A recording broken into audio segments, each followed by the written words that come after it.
तो आने वाले 10-15 मिनट आपको पूरी तरह से आ जाएगा मॉलिक्यूलर बेसिस ऑफ इनहेरिटेंस। बिना स्किप किए देखिएगा, कोई भी दूसरी वीडियो देखने की आपको आवश्यकता नहीं पड़ेगी। चलिए शुरू करते हैं। चलो देखते हैं एनसीईआरटी क्या कहती है। सबसे पहले डीएनए है क्या? डीएनए एक न्यूक्लियोटाइड का पॉलीमर है। ठीक है, पॉलीमर मतलब एक न्यूक्लियोटाइड दूसरे से, दूसरे न्यूक्लियोटाइड तीसरे से, इस तरह से आपस में जुड़े रहते हैं, राइट। तो एक न्यूक्लियोटाइड में क्या क्या चीज़ें होती हैं ये एनसीईआरटी शुरुआत में समझा देना चाहती है। अ nucleotide has 3 component, a nitrogenous base, a pentose sugar, ribose in case of RNA and deoxyribose for DNA. तो डीएनए में जहाँ डीऑक्सीराइबोस होता है वहीं आरएनए में खाली राइबोस शुगर होती है, राइट। और इसके अलावा क्या क्या होता है, एक नाइट्रोजनस बेस होता है और एक पेंटोज शुगर। इन तीनों से मिलकर के क्या बनता है हमारा न्यूक्लियोटाइड। अब इस न्यूक्लियोटाइड से एक को रख दो साइड। हमने क्या कर दिया इससे साइड, हमने इससे फॉस्फेट को साइड कर दिया, तो एक क्या बन जाएगा, जो बच गया हमारा वो हमारा क्या है, न्यूक्लियोसाइड, राइट। तो ये मेन डिफरेंस है न्यूक्लियोटाइड और न्यूक्लियोसाइड में। नाइट्रोजनस बेस हमारे दो तरह के होते हैं, एक पिरिमिडीन और एक प्यूरिन। पिरिमिडीन में साइटोसिन, यूरेसिल और थाइमिन आते हैं, राइट। और प्यूरिन में एडेनिन और ग्वानिन आते हैं। और एडेनिन थाइमिन के साथ और ग्वानिन साइटोसिन के साथ जुड़ा रहता है। और इसके अलावा हमारे आरएनए में थाइमिन की जगह पर यूरेसिल होता है। तो ये चीज़ें हमें कॉमनली याद रखनी होती है, राइट। अब हम आ जाते हैं इसके बॉन्डेज पर। फर्स्ट कार्बन के OH ग्रुप के साथ एक नाइट्रोजनस बेस जुड़ा रहता है, इसे बोलते हैं एन ग्लाइकोसिडिक लिंकेज। और 2 शुगर मॉलिक्यूल के बीच में जो फॉस्फेट जुड़ा रहता है इस बॉन्ड को बोलते हैं फॉस्फोईस्टर बॉन्ड, ठीक है। तो न्यूक्लियोसाइड के बीच में जो बॉन्ड बनेगा उसे बोलेंगे फॉस्फोईस्टर बॉन्ड। और वहीं न्यूक्लियोटाइड के बीच में जो बॉन्ड बनेगा, क्योंकि एक न्यूक्लियोटाइड भी दूसरे न्यूक्लियोटाइड के साथ जुड़ा रहेगा, उसको बोलते हैं फॉस्फोडाइईस्टर बॉन्ड, राइट। तो ये हमारे क्या है, कॉमन सी लिंकेज है। तो इस तरह से बने पॉलीमर का 5 एंड में आप देख सकते हैं फॉस्फेट फ्री रहता है और 3 एंड पर इसका OH फ्री रहता है, राइट। तो तब हम इसको बोलते हैं 5 to 3 एंड या 3 to 5 एंड, राइट। शुगर और फॉस्फेट एक बैकबोन जैसी बनाती जाती है और उस बैकबोन में नाइट्रोजनस बेस कूदते जाते हैं और इस तरह से डीएनए की चेन लंबी होती जाती है। डीएनए को सबसे पहले फ्रेडरिक मिशन ने 1869 में खोजा था और इसको न्यूक्लिन नाम दिया। वॉटसन और क्रिक ने 1953 में इसका डबल हेलिकल मॉडल प्रस्तुत किया, राइट। अब यहाँ पर हमें नीट के लिए एक क्वेश्चन ध्यान में रखना होगा कि डबल हेलिक्स मॉडल जो वॉटसन और क्रिक ने दिया था, इसमें एक्सरे डिफ्रेंशिएशन डाटा किसने प्रोड्यूस किया था, मॉरिस विल्किंस और रोजालिंड फ्रैंकलिन। तो ये 2 साइंटिस्ट का नाम भी हमें ध्यान रखना है क्योंकि इन्होंने एक्सरे डिफ्रेंशिएशन डाटा प्रस्तुत किया था, राइट। इसका कुछ डेटा देख लेते हैं। The pitch of the helix is 3.5 न्यूमीटर। Pitch किसे कहते हैं, इसकी गोलाई को, राइट। एंड देयर आर रफली 10 base pair in each turn. और जो इसके टर्न होते हैं, हर टर्न में 10 बेस पेयर होते हैं।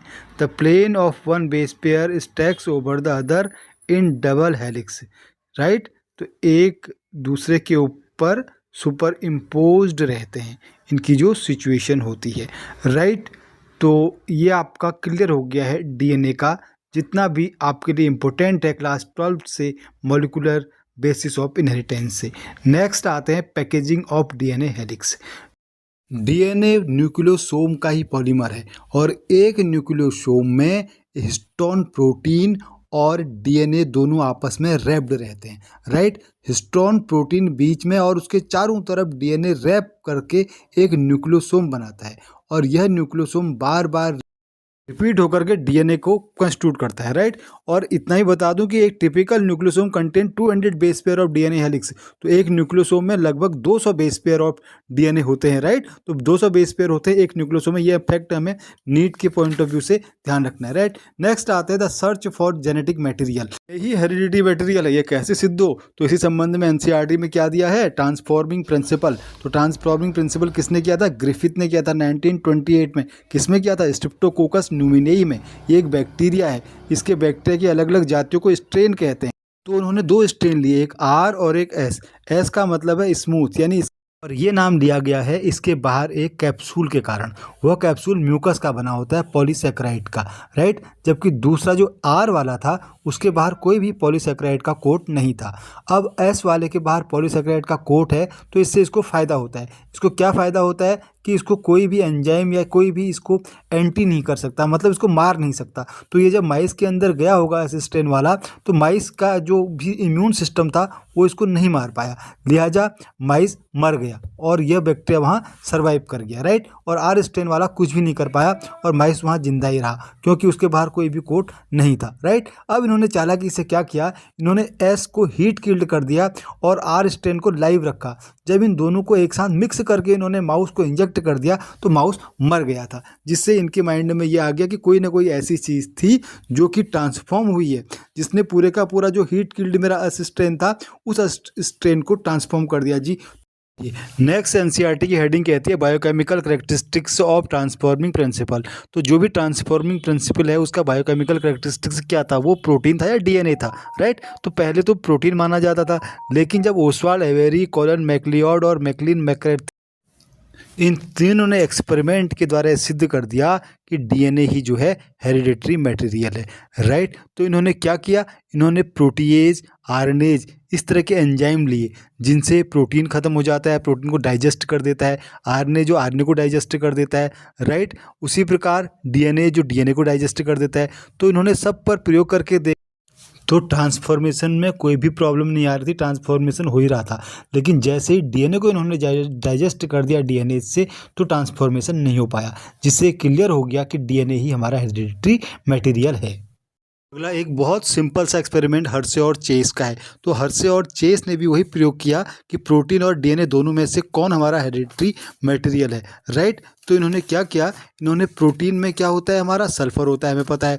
उसी प्रकार डीएनए में क्या होता है हमारा फॉस्फोरस होता है, हमें पता है। तो इन्होंने दोनों प्रकार के बैक्टीरियोफेज किसे कहते हैं, एक वायरस का नाम है जो कि बैक्टीरिया को इन्फेक्शन करता है। तो इन दोनों प्रकार के बैक्टीरियोफेज से इन्होंने इन्फेक्शन करवाया। तो जिसमें रेडियो लेबल्ड सल्फर था, उसने जैसे ही उसकी कॉलोनी ग्रो हुई तो उसके जो भी प्रोजनी बनी, उस प्रोजनी में किसी में भी रेडियो एक्टिव सल्फर नहीं था। जबकि जो डीएनए वाला था जिसमें फॉस्फोरस था, उसकी जो प्रोजनी बनी तो उसमें फॉस्फोरस पाया गया। यानी कि डीएनए ही हेरिडिटरी मटेरियल है। क्यों? क्योंकि अगर सल्फर हेरिडिटरी मटेरियल होता तो जो भी नई प्रोजनी बनी थी उसमें भी सल्फर होना चाहिए था, वहाँ तो सल्फर हुआ नहीं। जबकि यहाँ हमें मिल गया क्या, फॉस्फोरस। इससे हमने सिद्ध कर दिया, क्या सिद्ध कर दिया कि डीएनए ही हमारा क्या है, हेरिडिटरी मटेरियल है। यहाँ पर एक दो फैक्ट हमें ध्यान में रखने होंगे कि टोबैको मोजैक वायरस, राइट, और ओवी बैक्टीरियोफेज, इन सब में आरएनए जेनेटिक मटेरियल होता है, न कि डीएनए। तो बहुत ही आसानी के साथ हम चैप्टर के एंड की तरफ जा रहे हैं। आरएनए क्या होता है, आरएनए भी एक जेनेटिक मटेरियल है, लेकिन ये बहुत कम केसेज हैं बैक्टीरियोफेज या प्लांट वायरस में, राइट। जबकि जनरली ये कैटलिस्ट की तरह कार्य करता है या एक एंजाइम की तरह कार्य करता है। रिप्लिकेशन मॉडल इसका वॉटसन और क्रिक ने दिया था, राइट। तो रिप्लिकेशन में क्या कहते हैं, रिप्लिकेशन सेमी कंजर्वेटिव होता है कहते हैं। सेमी कंजर्वेटिव का मतलब है कि इसके एक एक स्ट्रैंड तो पुराने ही रहते हैं, जबकि एक स्ट्रैंड इसका नया सिंथेसाइज होता है। इसे ही कहते हैं semi conservative method, right.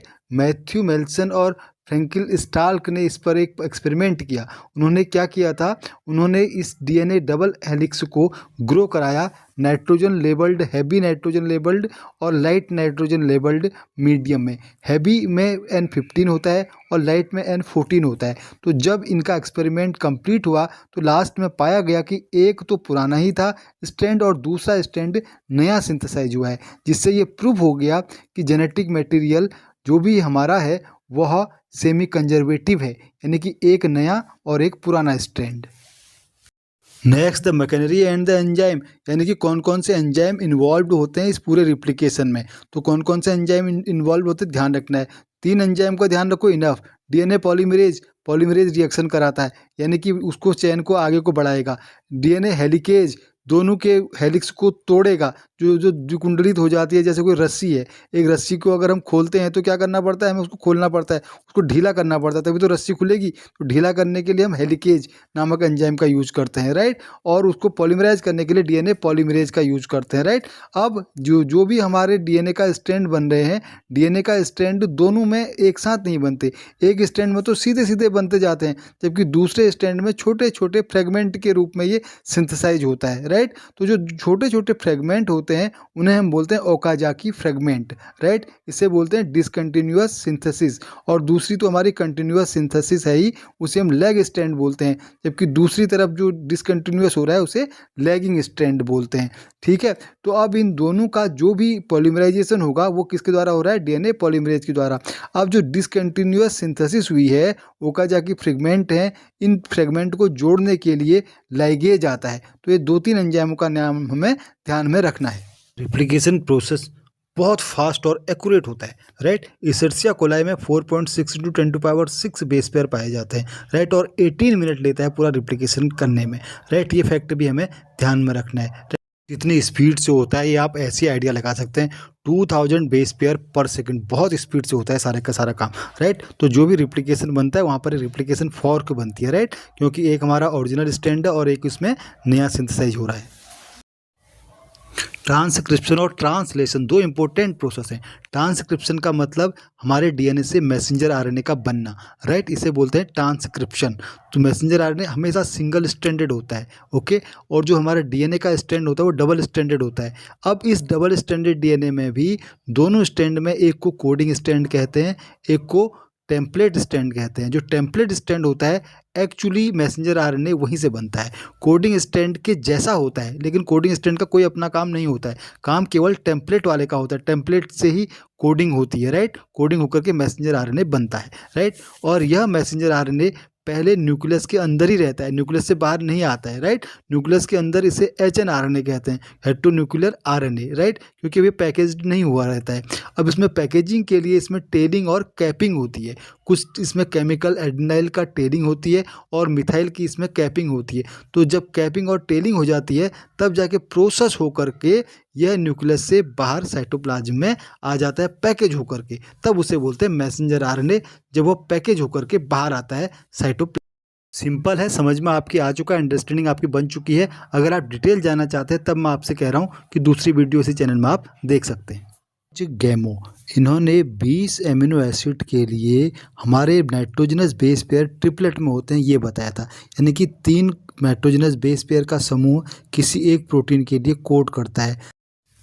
Different combination of basis का यूज़ करके हरगोविंद खुराना ने आरएनए को सिंथेसाइज किया था। उसके अलावा मार्शल नीरबर्ग ने सेल फ्री सिस्टम में, यानी कोशिका में ही जनरली प्रोटीन का सिंथेसिस होता है, उन्होंने एक सेल फ्री सिस्टम बनाया जिसमें प्रोटीन सिंथेसिस को शो कर दिया। तो ये सारे एक्सपेरिमेंट टेम्पलेट इंडिपेंडेंट मैनर में हुए। कहने का मतलब वो जो नेचुरल प्रोसेस थी वो नहीं हुई, क्योंकि उन्होंने एक्सपेरिमेंट करके सिद्ध किया था, राइट। तो यहाँ पर पॉलीमराइजिंग एंजाइम कौन सा था, सिवेरो ओका एंजाइम, इसको भी ध्यान में रखना है। जैसे वहाँ डीएनए पॉलीमरेज था उसी प्रकार यहाँ सिवेरो ओका एंजाइम ने अपनी मुख्य भूमिका निभाई डीएनए से आरएनए बनाने में, यानी कि जब एक्सपेरिमेंटली उस चीज़ को सिंथेसाइज किया गया। देखिए 64 प्रोटीन आसानी के साथ कोड हो सकते हैं, राइट। तो UCAG, uracil cytosine adenine guanine, हम जानते हैं यही 4 प्यूरिन और पिरिमिडिन बेस हैं जो कि डीएनए को बनाते हैं, राइट। तो हम इसको पूरे स्क्वायर में 3 जगह लिख लेंगे, UCAG UCAG UCAG, राइट।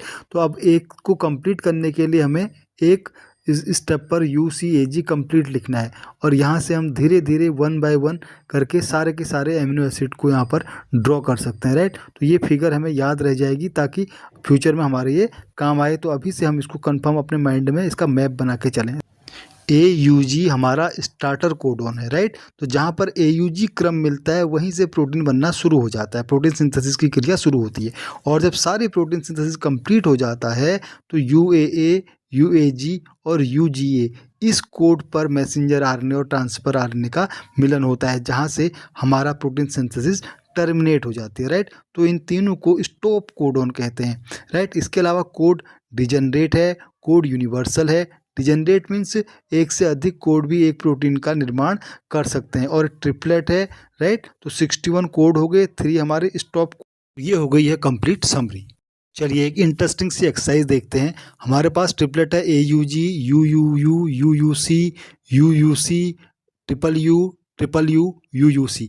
अब इससे कौन कौन से प्रोटीन बनेंगे आइडिया हमें हो जाएगा, राइट। AUG से हम पीछे देख लेते हैं क्या बनाता है हमारा AUG से, मीथेन, राइट। उसी प्रकार PHE। तो इस तरह से MET, PHE। तो ये नेक्स्ट आ जाते हैं म्यूटेशन पर।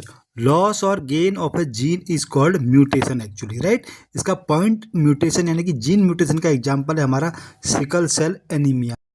बीटा चेन पर ग्लूटामेट एमिनो एसिड की जगह पर वेलाइन कोड हो गया था, जिससे सिकल सेल एनीमिया डिजीज हो गई, राइट।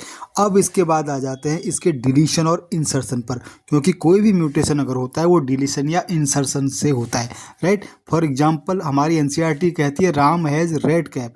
सपोज करो एक लेटर बी हमने हैज और रेड के बीच में डाल दिया, राम हैज BREDCAP, राइट। अब ट्रिपल है कोड, तो ट्रिपल ही इसका भी बनाएंगे हम, तो राम हैज BRE एक बन जाएगा हमारा, DCA एक बन जाएगा, P अलग ही छूट जाएगा, राइट। तो अब देखिए एक जगह पर यहाँ पर इंसर्ट हुआ है और इसने पूरे का क्रम इसका गड़बड़ा दिया, राइट। तो ये क्या है हमारा इंसर्शन का एग्जाम्पल। उसी प्रकार हम दूसरा एग्जाम्पल शो कर सकते हैं, अगर कोई डिलीट होगा तो 3 का कोड बना करके क्या होगा। तो इस तरह के म्यूटेशन को फ्रेम शिफ्ट, इंसर्शन और डिलीशन म्यूटेशन कहते हैं, राइट। ट्रांसफ़र RNA को अडेप्टर मॉलिक्यूल कहते हैं, क्यों? क्योंकि इसके एक एंड पर तो प्रोटीन लगी रहती है, राइट, और दूसरे एक जगह पर इसका कोड होता है, जो कोड मैसेंजर RNA से रीड करता है, उसके साथ बिल्कुल फिट बैठता है। दोनों ही फिट होकर के किसी एक प्रोटीन का निर्माण कर रहे होते हैं। तो ये तो ऐसे ही साइटोसोल यानी कि साइटोप्लाज्म में तैर रहे होते हैं, ट्रांसफ़र RNA एक एक प्रोटीन को लेकर के तैर रहे होते हैं। तो जैसे ही मैसेंजर RNA आ जाता है, उसके कोड के साथ आकर के चिपकते जाते हैं, और चिपक करके अपने एमिनो एसिड को अपने दूसरे वाले ट्रांसफ़र RNA को ट्रांसफ़र करके अपना गायब हो जाते हैं, राइट। तो ये प्रोसेस बार बार दोहराई जाती है, इसे ही हम क्या बोलते हैं, प्रोटीन सिंथेसिस बोलते हैं, ओके। जो मैसेंजर RNA में होते हैं इसे कोडॉन, और जो ट्रांसफ़र RNA में होते हैं इसे एंटी कोडॉन कहते हैं। ट्रांसक्रिप्शन जहां मैसेंजर RNA का बनना है DNA से, वहीं ट्रांसलेशन DNA से बने हुए मैसेंजर RNA से ट्रांसफ़र RNA के द्वारा ट्रांसलेट करना है, उसको ट्रांसलेट करके उसके प्रोटीन को वहाँ पर फिट कर देना है, राइट। इसी को हम प्रोटीन सिंथेसिस कहते हैं। समझ गए, बहुत आसान है प्रोटीन सिंथेसिस। एक मैसेंजर RNA लगा हुआ है, देखो राइबोसोम 2 यूनिट से बना होता है, एक स्मॉल सब यूनिट, एक लार्ज सब यूनिट, राइट। अब इनके बीच में मैसेंजर RNA लगा रहता है, राइट। अब ये आगे को चलते जाएगा चैन की तरह, जैसे ये चलते जाएगा और ट्रांसफ़र RNA प्रोटीन के मॉलिक्यूल को लेकर के इसमें फिट होते रहता है, राइट। और अपना काम करने के बाद वो इससे बाहर निकल जाता है और अपने एमिनो एसिड को अपने बगल वाले ट्रांसफ़र RNA को ट्रांसफ़र कर देता है, और उस पर एक बड़ी सी एमिनो एसिड की चेन सी बनती जाती है, इसे बोलते हैं प्रोटीन सिंथेसिस। स्टार्ट कोडॉन और स्टॉप कोडॉन के बारे में आपको पहले ही बता चुका हूँ। वहाँ से प्रोसेस स्टार्ट होगी और जैसे ही स्टॉप कोडॉन पर आ जाएगा तो प्रोसेस हमारी एंड हो जाएगी और ये प्रोटीन की चेन बाहर आ जाएगी। रेगुलेशन ऑफ जीन एक्सप्रेशन, तो जीन एक्सप्रेशन को रेगुलेट करने के लिए हमारे NCERT में लैक ओपेरिन का एग्जाम्पल दिया गया है, राइट। तो लैक ओपेरिन क्या है? लैक ओपेरिन क्या है? एक जीन का ग्रुप है जिसे हम कहते हैं जीन का ग्रुप। कोई भी जीन अगर काम करता है तो जीन को काम करने के लिए जीन के साथ ही 2 और यूनिट होती हैं इसमें, एक होती है प्रमोटर, एक होती है टर्मिनेटर। प्रमोटर यूनिट से DNA का सिंथेसिस स्टार्ट होती है, पॉलीमराइजेशन स्टार्ट होता है, कोई भी एंजाइम का बनना या कोई भी प्रोटीन का बनना शुरू होता है, राइट। और टर्मिनेटर पर जैसे ही पहुंच जाती है कोडिंग हमारी, तो कोड हमारा समाप्त हो जाता है, ओके। तो ये हमारी प्रोसेस होती है जो मैं इसके पहले वाली वीडियो में अच्छी तरीके से आपको समझा चुका हूँ। तो लैक ओपेरिन, तो यहाँ पर जो हमारा किसने दिया था, इसका फिनोमिनन दिया था जैकब और मोनार्ड ने, राइट। तो इन्होंने क्या कहा था? जीन को ओपेरोन कहा था। तो लैक ओपेरोन के अनुसार किसी भी जीन का रिलेशन उसके बाहर के माध्यम से बहुत स्ट्रॉन्ग होता है। यानी कि बाहर के माध्यम में अगर वो केमिकल है जो वो जीन चाहता है हमेशा, तो इसकी नॉर्मल सी प्रोसेस होती जाएगी। लेकिन अगर वो चीज़ नहीं है जिस पर वो वर्क करता है, तो यह एबनॉर्मली बिहेव करने लग जाएगा।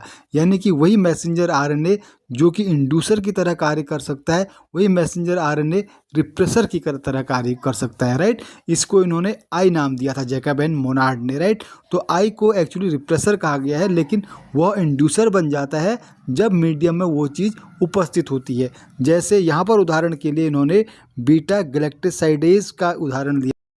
देखते हैं एनसीईआरटी क्या कहती है। जेड, वाई और ए इन 3 जीनों का कॉम्बिनेशन होता है इस ओपेरॉन में, लैक ओपेरॉन में, राइट। आई तो आप समझ ही गए, आई रिप्रेसर की तरह कार्य करता है, लेकिन इंड्यूसर के समय पर यह वर्क करना अपना छोड़ देता है। यानी रिप्रेसर की तरह वर्क उस समय नहीं करता है जब भी कोई मीडियम में वो चीज़ उपस्थित होती है, राइट। और वाई जीन कोड करता है परमिएज एंजाइम के लिए, जिससे उस कोशिका के बाहर जब भी बीटा गैलेक्टोसाइड आएगा तो वो अंदर आसानी के साथ आ सके, राइट। और उसको तोड़ने का काम, हाइड्रोलाइसिस का काम कौन करता है? बीटा गैलेक्टोसाइडेज, जिसको हम बी से डिनोट करते हैं, राइट। और यह कार्य करता है जेड जीन, राइट। और एक इसकी सिंथेसिस करता है ट्रांस एस्प्लेज। तो ये हमारा एनसीईआरटी बताती है कि ये सारे कोड ये सिंथेसाइज करता है, राइट। तो ये हमें ध्यान में रखने हैं। ओपेरॉन इन सभी जीनों का मिला जुला समूह कहलाता है, ये एक साथ कार्य करते हैं, राइट। सामान्यतः रिप्रेसर तो हमेशा ही प्रोड्यूस किया जाता है, लेकिन जैसे ही माध्यम में बीटा गैलेक्टोसाइडेज उपस्थित हो जाता है, तो ये रिप्रेसर अपना काम नहीं करता है। उस समय ये इंड्यूसर काम कर रहा होता है और यह जीन अपना काम कर जाता है। यानी कि परमिएज अपनी सिंथेसिस करेगा और उसके अलावा जेड जीन अपनी सिंथेसिस करेगा, राइट। तो सारे जीन अपनी अपनी सिंथेसिस करने लग जाएंगे और यह धीरे धीरे बीटा गैलेक्टोसाइडेज का डाइजेशन होने लग जाएगा। जबकि अगर बीटा गैलेक्टोसाइडेज माध्यम में नहीं होगा, तो उस समय यह रिप्रेसर की तरह ही कार्य करेगा। कोई भी जीन यहाँ पर अपना वर्क नहीं करेगा क्योंकि उसकी आवश्यकता ही नहीं है। तो ये शो करता है कि मीडियम से बाहर भी किस तरह से अंदर जीन को रेगुलेट किया जा सकता है। Human genome project, human genome project HGP, ये हमारे बोर्ड एग्जाम के लिए और नीट दोनों के लिए इम्पोर्टेंट है, राइट। तो ह्यूमन जीनोम प्रोजेक्ट, जैसे नाम से पता चल रहा है, मनुष्य के अंदर जितने जीन हैं सभी जीनों का एक मैप जैसा बना देना कि कौन सा जीन क्या कार्य करता है। ह्यूमन पॉपुलेशन के अंदर जितने जीन हैं सभी जीनों के बारे में पता करना, इसके लिए एक बहुत बड़ा टास्क हाथ में लिया गया, क्योंकि इतना आसान नहीं था कि हम लैब में आसानी के साथ उसके जीन को अलग अलग करके पहचान लें। इसके लिए एक बड़ा प्रोजेक्ट चलाया गया, राइट। तो ये प्रोजेक्ट हमारा क्या कहलाता है? Human genome project, right. तो एनसीईआरटी की लाइन देख लेते हैं। Human genome project is set to have approximately 3 × 10⁻⁹ base pair. तो कुल मिला के हमारे जीनों के बेस पेयर की संख्या, पूरे मनुष्यों की जितने भी मनुष्य हैं सब पॉपुलेशन में, कुल बेस पेयर 3 × 10⁻⁹ बेस पेयर है, कहता है, right. And if the cost of sequencing required is $3 पर BP, तो एक बेस पेयर में अगर $3 का खर्चा हो, तो आप लगा सकते हैं कि इतने बेस पेयर को प्रोजेक्ट करने में, इतने बेस पेयर का मैप तैयार करने में कितना बड़ा खर्चा आएगा, राइट।